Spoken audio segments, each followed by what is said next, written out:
Sir నమస్తే sir, నా పేరు రమేష్ అండి. నేను వైజాగ్ నుంచి వచ్చాను సార్. వైజాగ్ నుంచి రావడానికి కారణం ఏంటంటే పేదపడి భవిష్యత్తు కోసం నేను వచ్చాను సార్. ఎందుకంటే నేను చదువుకోలేకపోయినా, అంత డబ్బు లేక నేను చదువుకోలేకపోయాను. ఇది నేను ఎందుకు వచ్చిన ముఖ్యంగా కారణం చెప్తాను. నేను 2014, 2019 అంటే 10 సంవత్సరాలు. ఈ 10 సంవత్సరాల్లో 2014 నుంచి 19 వరకు చంద్రబాబు నాయుడు గారు పరిపాలించారు. 2019 నుంచి 24 వరకు జగన్మోహన్ రెడ్డి గారు పరిపాలించారు. జగన్మోహన్ రెడ్డి గారు పరిపాలించిన దాంట్లో 2 సంవత్సరాలు కరోనా, అంటే 3 సంవత్సరాలు పరిపాలించినట్టు. టీడీపీ గవర్నమెంట్లో 2014 నుంచి 19 వరకు 2,60,000 కోట్లు అప్పు చేశారు. ఈ డబ్బంతా ఏం చేశారో మీరు చెప్పండి. ఫస్ట్ అమరావతిలో సచివాలయం కట్టారు, అది ఎస్ఎఫ్టీకి 11,100 చెప్పి మీరు తీసుకున్నారు. అదే తెలంగాణలో కడితే సచివాలయం 5,500 ఎస్ఎఫ్టీ అయింది, అంటే ఈ డబ్బు అంతా అవినీతి చేశారు. నెక్స్ట్ 6,000 స్కూల్ మీ సమక్షంలో మూసేశారు, చదివించలేక పిల్లలు అని చెప్పి బాగు చేయకుండా పక్కన పెట్టేసినారు. నెక్స్ట్ ఇది కాకుండా హాస్పిటల్ పరంగా వచ్చినప్పటికీ గుంటూరు గవర్నమెంట్ హాస్పిటల్లో ఎలకలు పట్టడానికి చెప్పేసి ఒక ఎలక్కి 20,000 రూపాయలు ఖర్చు పెట్టని చెప్పేసి 300 ఎలకలకు బిల్లు వేశారు. దోమలపై దండయాత్ర అని చెప్పేసి ఒక దోమను చంపడానికి 5 రూపాయలు అని చెప్పేసి ఇస్తారని బిల్లు వేశారు. ఇది కాకుండా ఇది ఎంఆర్ఓలు, వీఆర్ఓలు చైర్లేసి జాకీడు చింపడం నానా విధంగా బిహేవ్ చేశారు మీరు. నెక్స్ట్ ఎస్సీ కులంలో ఎవరు పుట్టాలనుకుంటారని అనుకున్నది మీరే. నెక్స్ట్ గవర్నమెంట్ ప్రైవేట్ స్కూల్స్ ఉన్నాయి కదండి, ప్రైవేట్ స్కూల్లో చదువుకోండి అని చెప్పారు మీరే. నెక్స్ట్ ఇదే పవన్ కళ్యాణ్ ప్రతి నియోజకవర్గంలో 1000 కోట్లు అభివృద్ధి చేశాడు లోకేష్ బాబు అని అన్నాడు. మరి ఈరోజు అదే అవినీతి పార్టీ ఎందుకు ఇదయ్యో, దానికి సమాధానం చెప్పాలి కదా. ఇదే బీజేపీ 5 లడ్డు ఇచ్చిందమ్మా, మరి ఈరోజు మీరు గెలిచారు. దేనికి గెలిచారు? ప్రత్యేక హోదా అవ్వలేదు, నెక్స్ట్ వచ్చేసి రైల్వే జోన్ అవ్వలేదు, స్టీల్ ప్లాంట్ ప్రైవేటీకరణ ఆపలేదు. మరి దేన్ని మీరు గెలిచారు? అంటే మీ రాజకీయాల కోసం మీ కేసులు ఉన్నాయని చెప్పేసి, మీ భూములు ఎక్కడ బయటపడిపోతే అమరావతి రాజధాని కుంభకోణం అని చెప్పేసి దీని మీద అందరూ కలిసిపోయారు. ఇప్పుడు జగన్మోహన్ రెడ్డి గారు ధరకు వద్దాం. 2019 సీఎం అయినప్పటికీ తెల్లవారి 2,60,000 కోట్లు అప్పు చేసి వెళ్ళిపోయినాడు మహానుభావుడు.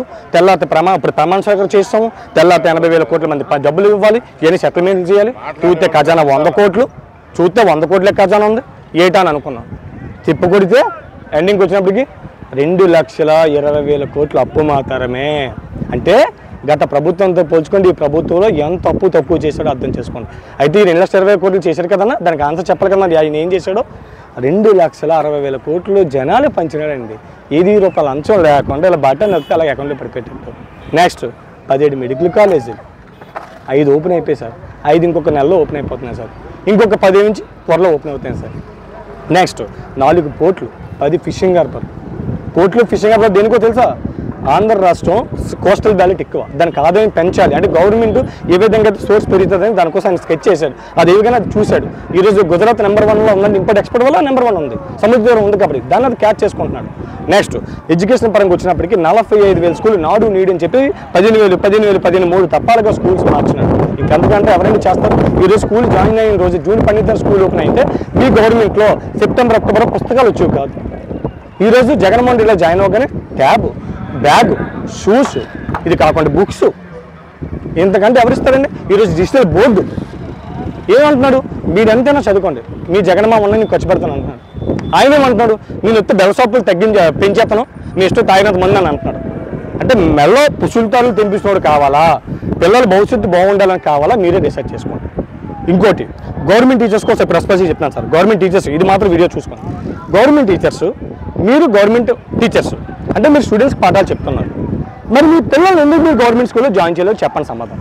మీరు నెలకి ₹1,00,000 జీతం అందుకునేటప్పుడు మీ పిల్లల్ని ఎందుకు గవర్నమెంట్ స్కూల్లో జాయిన్ చేయట్లేదు? గవర్నమెంట్ స్కూల్లో ఎందుకు మీరు చేయాలి అంటే అర్థం ఏంటి? మీరు సరిగ్గా చెప్పలేదనే కదా అని అర్థం, అంటే స్టడీస్ బాగాలేదనే కదా అని అర్థం, అంటే ఫ్యూచర్స్ అక్కడ లేదనే కదా అని అర్థం. ఈరోజు జగన్మోహన్ రెడ్డి ఏం చేశాడండి? దాన్ని వచ్చి సిస్టమేటిక్గా మార్చాడు. అంటే ఎలా మార్చాడంటే సిస్టమేటిక్గా కార్పొరేట్ స్థాయిలో సంస్థ ఎలా ఉంటుందో స్కూల్స్ అలా తయారు చేశాడు. ఈరోజు మీ గవర్నమెంట్ స్కూల్లో పిల్లలు ఈరోజు మీ పిల్లలు వేయండి, బళ్ళు వేయండి, అది ఇన్స్పిరేషన్ అవుతుంది. మీ వల్ల 10 మంది మారుతారు. ఎందుకంటే మీ టీచర్స్ ఉపాధ్యాయులు మిమ్మల్ని చూసి 10 మంది ఇన్స్పిరేషన్ అవ్వాలి. మీరు బయటకు రండి, అప్పుడు పిల్లలకు ఇప్పుడు పిల్లలు మీ డిఫరెన్స్ చెప్పండి. మీరు ఒక బాధ్యతే, మీరు సొసైటీలో 10 మంది మార్చలు అవుతారు. ఇంకపై డబ్బున్నాడు ప్రతి ఓడు జగన్మోహన్ రెడ్డిని తిట్టడమే. ఎందుకు తిట్టడం అంటే ఆ టైంలోని అడ్డంగా అవినీతిగా డబ్బులు సంపాదించేవాడు. రియల్ ఎస్టేట్లోనూ, దందాలను, సెటిల్మెంట్లోనూ. ఇప్పుడు ఆ పప్పు అంతా ఏం ఉడకలేదు, కరప్షన్ లేదు. ఒకప్పుడు రాజకీయ నాయకుల దగ్గర మనం వెళ్ళాను, బాబు నాకు పెన్షన్ కావాలి, అది కావాలి, ఇది కావాలని. ఈరోజు రాజకీయ నాయకులు మన దగ్గర పంపించారు జగన్మోహన్ రెడ్డి. వాలంటీర్ తీసుకొని పెట్టేశాడు. ఈ లీడర్లు వచ్చి గడప గడపకి వెళ్ళమని నీకేం కావాలో చెప్తే వాలంటీర్ మొత్తం డేటా ఇచ్చేస్తుంది. నీకేం వచ్చింది కూడా పోయి మొన్న మా ఇంటికి ఫైల్ వచ్చింది, ఇది 5 సంవత్సరాలు నీకు ఏడు వచ్చింది అని చూడండి. నాకు ఇల్లు వచ్చింది, ఇది కాకుండా మా అమ్మకి వచ్చేసి ఇదైతే మా 15,000 రూపాయలు చెప్పిన పడ్డ 40 సంవత్సరాలు ఫస్ట్ టైం నా గవర్నమెంట్ పథకం నేను పొందడం అంటే ఎగ్జాంపుల్ చెప్తున్నాను. నేను క్యాస్ట్ ఓసి. సో నేను చెప్పేది అది. అంటే ఇలాంటివన్నీ చేస్తున్నాడు. దయచేసి మీరు మారండి. ఇదే డబ్బున్న వాళ్ళు ఇదే డబ్బున్న వాళ్ళు ఏమంటున్నారు మాట్లాడితే పని చేస్తాండి అన్న ఆయన పంచుంది పేదలు పంచుతున్నాడు అన్న. ఎవరో డబ్బులు నడుకో అవినీతిగా దబ్బట్ల రాజకీయాలకు పట్ల పేదలు పంచుతున్నాడు. ఇది కాకుండా మీరు కట్టిన డబ్బులు ట్యాక్స్తో ఈరోజు 45,000 స్కూల్స్ మార్చాడన్న. అంటే ఎంతమంది జీవితాలు మారుస్తున్నారన్న? ఇప్పుడు ఇదే డబ్బులు వాళ్ళు చాలామంది మీకే ఫోన్ చేస్తారు, బాబా 10,000 ఉంటూ ఒక 20,000 ఉంటూ పాప స్కూల్ ఫీజు కట్టాలి, కాలేజ్ ఫీజు కట్టాలి. ఈరోజు ఆ బాధ లేదు కదన్నా, ఆయన చేస్తే మంచిదే కదా. నెక్స్ట్ హాస్పిటల్స్కి వచ్చినప్పటికీ ఎలా చేశాడన్నా? 52 గవర్నమెంట్ హాస్పిటల్ కొత్త కట్టినాడు, 100 పడకలు 150 పడకలు 200 పడకలు. ఇది కాకుండా 17 మెడికల్ కాలేజ్ కట్టినాడు. మరి నీ గవర్నమెంట్లో నీ విజనరీ టైంలో నీ గత 14 సంవత్సరాల్లో ఒక మెడికల్ కాలేజ్ నువ్వు కట్టావన్నా? ఒక్క మెడికల్ కాలేజ్ నువ్వు కట్టావా? నువ్వు విజనరీ చెప్పుకుంటా లేదు, ఏమీ చేయలేదు. కేవలం కానీ 3 సంవత్సరాలు చేశారు జగన్మోహన్ రెడ్డి గారు, 2 సంవత్సరాలు కరోనా టైంలో. అది అంటే సార్ నాకు వచ్చిన అనాలిసిస్ మీరేంది చెప్పండి అంటే నా లెక్క, ఎవరి లెక్క వాళ్ళది. వై నాట్ 175 అన్నందుకు కూడా లేదు, ఎందుకంటే ఆయన చేశాడు కాబట్టి ఆయన చెప్పుకున్నాడు గర్వంగా. మన దాంట్లో మన అంచేసిన పని కూడా లేదు. ఇంకోటి ఏంటంటే ప్రతి పేదవాడు అనేవాడు ఈరోజు ఓటేనికి ముందున్నాడు. రేపు ఎలక్షన్స్ ఫస్ట్ వాళ్ళే లైన్లో ఉంటారు. విలేజ్లో అయితే మాత్రం మీకు బ్యాండ్ బజే ఇప్పుడు తెలియదు, మీకు రేపు పెట్లు ఇప్పినప్పుడు తెలుస్తుంది, అప్పుడు తెలుసుకోవచ్చు. నమస్కారం అండి, నా పేరు పెద్దిరెడ్డి సుధారాణి, చిలకలూరుపేట. సోషల్ మీడియా సిద్ధం సభ దాదాపు 15 లక్షల మందికి అంచనా వేసి సభ పెట్టారు జగనన్న. ఈ 4 ఏళ్లలో, ఈ 5 సంవత్సరాలు దాదాపు మళ్ళీ ఎలక్షన్ వస్తుంది. 5 ఏళ్లలో పేద ప్రజలకు అందించిన సంక్షేమ పథకాలు ప్రతి ఇంటికి కులాలకి పార్టీలకు అతీతంగా ప్రతి పథకం అందించాడు. అలాగే వాళ్ళ మేనిఫెస్టో కూడా విడుదల చేయబోతున్నారు గ్రాండ్గా. ఇది లాస్ట్ 4వ సభ, సిద్ధం సభ. దీంతో క్లోజ్, ఎలక్షన్ వస్తుంది, నోటిఫికేషను. పేద ప్రజలు మంచి చేస్తేనే నాకు ఓటేయండి జగన్మోహన్ రెడ్డి గారు ఇవాళ ప్రజల ముందుకు వచ్చి అడుగుతున్నారు. ప్రతిపక్షానికి వచ్చేసరికల్లా అవన్నీ 3 పార్టీలు కూడా ఓటు బ్యాంక్ తక్కువ శాతం ఓటు బ్యాంక్ లేని పార్టీలు 10 పార్టీలు కలిసినా కానీ ప్రజల్లో ఆదరణ ఉన్న జగన్మోహన్ రెడ్డి సింగిల్గా వచ్చినా కానీ 2024లో జగన్మోహన్ రెడ్డి గారు సీఎం అవుతారు కన్ఫామ్గా. ఏ ఎర్ర బుక్కులైనా, ఏ పార్టీ, జనసేన అయినా, బీజేపీ అయినా, కాంగ్రెస్ అయినా ప్రజలు అండగా ఉన్నంత వరకు ఇబ్బంది ఏమీ లేదు. జగన్మోహన్ రెడ్డి గారు మళ్ళీ 2024లో సీఎం అవుతాడు. మాకు జగనన్న పరిపాలన బాగుందండి, ఎందుకంటే 5 సంవత్సరాల్లో మరి ఎంతో మంచి పరిపాలన చేశాడు.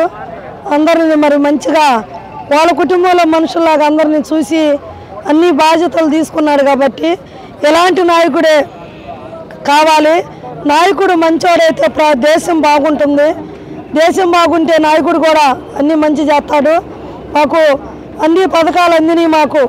మా పిల్లలకి అమ్మఒడి కానీ మరి 18,000 కానీ మాకు అన్నీ అందినాయి.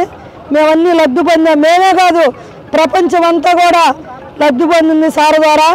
అందుకే మాకు మళ్ళీ ఆయనే ముఖ్యమంత్రి కావాలని మేము కోరుకుంటున్నాము.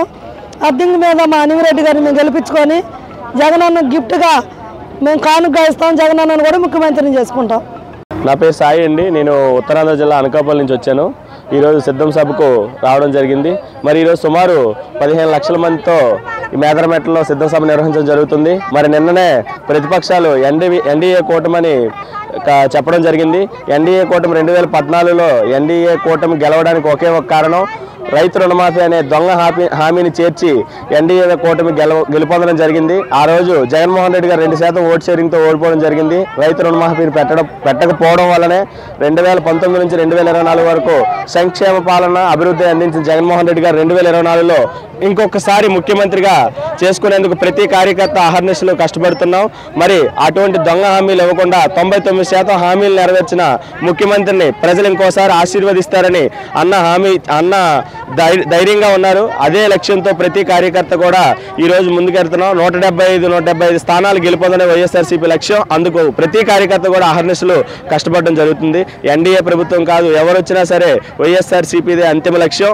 మరి మా జగన్మోహన్ రెడ్డి గారు చెప్పినట్టుగా ప్రమాణ స్వీకారాన్ని విశాఖలో అత్యధిక సంఖ్యతో కూడా ఏర్పాటు చేయడం జరుగుతుంది. అందుకు అందరం సిద్ధంగా ఉన్నాం తెలియజేస్తున్నాం. నమస్తే అన్న, నా పేరు సేనాపతి రామమూర్తి. నేను ఉత్తరాంధ్ర వైఎస్ఆర్సీపీ సేవాదళ జోనల్ ఇన్ఛార్జ్ అన్న. అయితే మాది నర్సీపట్నం కాన్స్టిట్యున్సీ. అంత దూరం నుంచి సిద్ధం సభకి రావడానికి కారణం ఫస్ట్ మా ఎమ్మెల్యే గారు, తర్వాత మా అధ్యక్షుడు మాలిం సుధీర్ కుమార్ రెడ్డి గారు, సేవాదళ అధ్యక్షులు.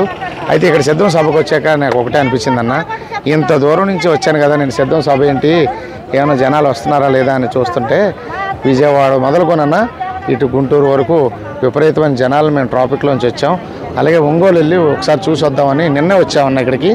అక్కడి నుంచి చూసినా సరే నిన్నటి నుంచి కూడా ఈ జనం ఎంతమంది ఉండి ఈ సభ మాత్రం చాలా హ్యాపీగా ఉందన్న నాకు ఈ సభకు వచ్చినందుకు. పవన్ కళ్యాణ్ అన్న కానీ చంద్రబాబు నాయుడు గారు కానీ ఎవరు వచ్చినా సరే ఏం చేసినా ఇక్కడ ఆంధ్రప్రదేశ్కి మేము ఇది చేస్తామని చెప్పినా సరే జగన్మోహన్ రెడ్డి కాలు గోటుకు కూడా సరిపోరన్న. జగన్మోహన్ రెడ్డి గారు కానీ ఒక సిద్ధం సభ సిద్ధాంతాలతో పెట్టిన సభ ఇది. కాబట్టి ఎటువంటి ఇబ్బంది వైఎస్ఆర్ పార్టీకి ఉండదన్న. పవన్ కళ్యాణ్ అన్న కానీ మళ్ళీ పొత్తులు భాగంగా బీజేపీని కూడా కలుపుకోవడం జరిగింది. ఈ ఎన్ని పార్టీలు ఏకమై వచ్చినా సరే జగన్ అన్నని ఏమీ చేయలేరని సిద్ధం సభ ద్వారా వైఎస్ఆర్ సేవాదళ తరఫున మేము చెప్తున్నాం అన్న.